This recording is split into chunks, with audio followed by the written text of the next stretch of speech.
ચાલો વિદ્યાર્થી મિત્રો, યુનિટ નંબર 8 અને વિડીયો લેક્ચર છે 1.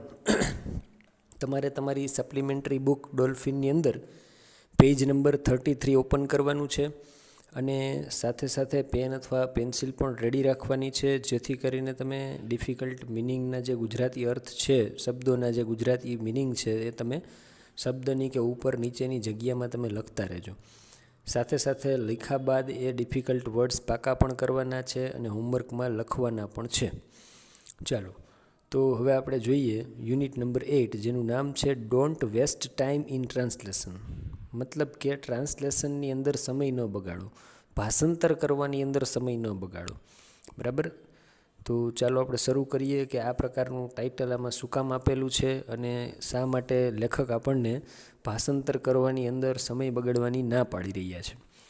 તો શરૂ કરીએ unit. Tejas received an attractive box on 1st February 2009. તો તેજસ નામનો એક છોકરો છે જેને 1st ફેબ્રુઆરીના દિવસે 2009ની સાલમાં એક સરસ મજાનું આકર્ષક બોક્સ એણે મેળવ્યું. અટ્રેક્ટિવ બોક્સ મતલબ કે આકર્ષક બોક્સ.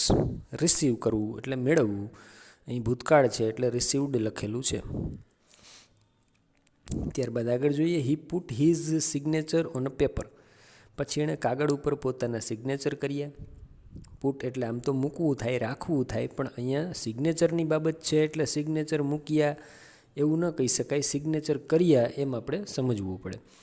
જે રીતે આપણને ખબર જ છે કે ઓનલાઈન આપણે કોઈ વસ્તુ મંગાવેલી હોય અથવા તો કુરિયર દ્વારા આપણી ઘરે કોઈ વસ્તુ આવે છે, તો આપણે વસ્તુ રિસીવ કરીએ તો રિસીવરના ખાનામાં આપણે આપણા સિગ્નેચર કરવા પડે, જેથી કરીને એક સાબિતી મળે છે.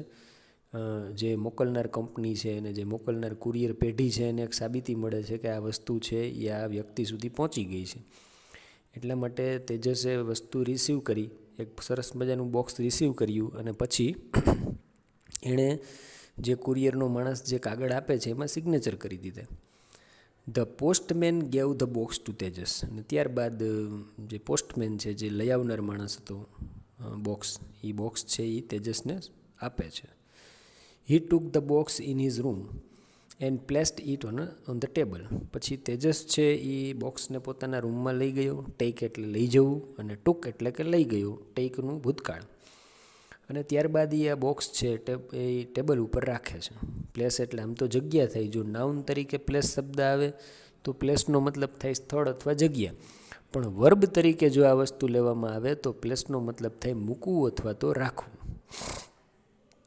ત્યારબાદ આગળ જોઈએ. તેજસ છે ટીના.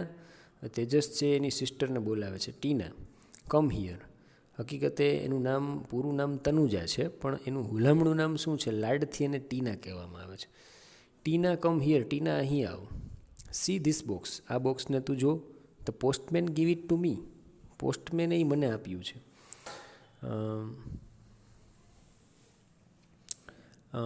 The postman gave it to me, it is on my name, આની ઉપર મારું નામ પણ લખેલું છે. Tanuja, Tejas younger sister comes. પછી આ વાત સાંભળી અને તનુજા છે જે તેજસની નાની બહેન છે એ આવે છે અને તનુજા કહે છે, it is a very attractive box. અરે, આ બોક્સ તો ખૂબ જ અટ્રેક્ટિવ છે, મતલબ કે ખૂબ જ આકર્ષક છે. Is it from your friend, શું આ તારા કોઈ મિત્રએ તને આપેલું છે?